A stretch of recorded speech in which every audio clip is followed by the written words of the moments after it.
BXB. It's in the game! 2012 saw the release of Dishonored on 360, PS3 and PC by Arcane Studios and published by Bethesda, and here we are in 2016, about 4 years later, with the release and my review of Dishonored 2 on Xbox One, PS4 and PC. Now, my intros are sometimes a little bit more flavourful than that, and that's because with this game very much set in that sort of stealth action genre, a spiritual successor to Thief, actually, was one of my friends has told me. With this game, I'm not particularly excited. I thought Dishonored, the first Dishonored, was okay. And as is my one and my usual thing, I'm doing a review here in a off the cuff, chatting to you kind of way, few notes, not a script. I'm just going to speak my mind. That's how I do these things. And yeah, Dishonored was okay. I didn't like the art style. I didn't particularly enjoy the setting, and I didn't particularly enjoy the gameplay, if I'm honest. I beat it, much like I've just finished Dishonored 2, and it was a real slog. This game is getting critical praise heaped on it, much like the first game did. And for whatever reason, it doesn't click with me. Now, I can look at Dishonored objectively, and I can see why people like this game. I can see why people enjoy that spiritual successor element, that, you know, to Thief and those sort of stealth action games we don't see a great deal of now. I never really liked those games. I found like they just tried my patience. The systems were too opaque. I didn't find the gameplay on a moment-to-moment basis that engaging, and it's exactly the same problem I had with Dishonored 2. But in a few ways, it's actually compounded my dislike for this game because of the art style, because of the setting, because of the tone. Much like the first game, Dishonored 2 is just as dour and miserable a world as the first game. Now, the big difference between this and the first game is that you get to play as Emily or Corvo. But from what I can tell, other than a few story elements and a bit of dialogue difference, there's not a huge amount of variety or change in the way the game plays, depending on who you pick. There's a couple of different choices of power options and settings, but it didn't make a huge amount of difference for me. I didn't play. I played primarily through as Corvo. I didn't play the whole game again as Emily, but I didn't see a huge amount of difference. Two things to note on that factor is that both of those characters are now fully voiced. Well, I say both. Corvo wasn't voiced in the first game. And you know what? That was probably a good thing. The voice acting throughout Dishonored 2 is bad. And it's only made worse by the fact that for whatever reason the writing is bad. And the plot is bad, and everything about the story and the narrative is kind of lacking, and it's surprising because you'd think these were some of the elements that a game like this would excel in, you know. But it's going up against games this year which have had great narratives, great story, great dialogue, great voice acting in genres you wouldn't necessarily expect, like the first-person shooter.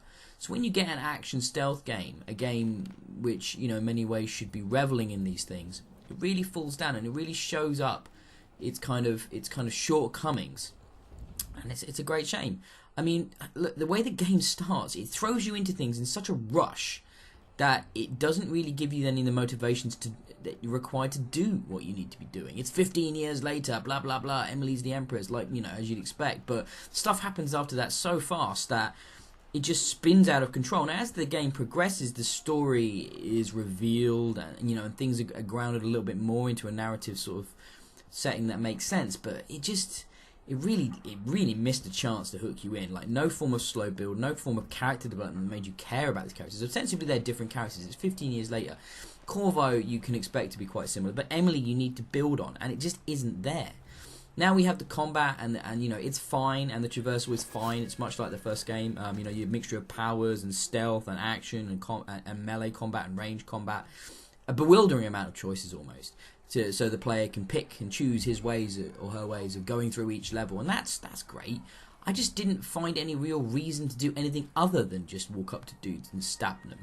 It's just the way I play, and the game doesn't really do much to incentivize experimentation.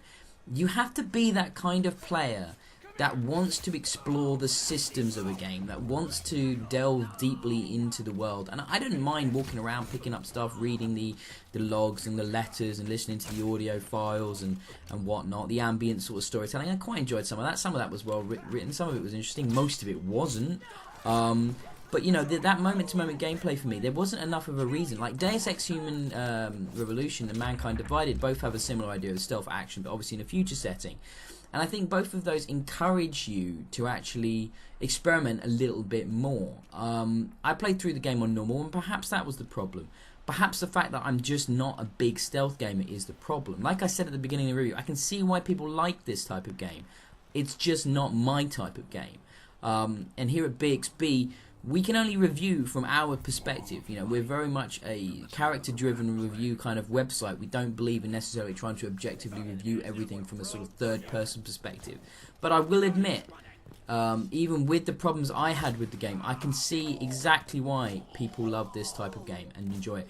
The other thing, I hate the art, and that's totally subjective. The style of the characters, I just really dislike it. I really dislike the animations. I really dislike how kind of last gen everything looks. It doesn't look great for me. I'm not a fan of Steam or Dieselpunk settings, you know, therefore this is immediately going to be a bit of a turn off for me, because that's what this game entirely revels in. Just a bit disappointed really, but not in a way I wasn't expecting to be, because of the first game. So, you know, it's difficult for me to score this fairly. I can only score it based on my personal experiences. I only can sum up on my personal experiences. If you enjoyed the first game, you're going to enjoy this game. It's incredibly just more of the same. It's definitely just more of what you've already had from the first Dishonored game. And if you're willing and enjoy that kind of experience, then you're going to enjoy this. If, however, you were looking for something different or innovative or like well written or with an exciting story or engaging characters, for me, it completely misses in a Christmas period full of great character-driven video game experiences. This one was just left me cold and just felt generic and boring and just rote. So I'm only going to give this 3 stars. BXB. It's in the game.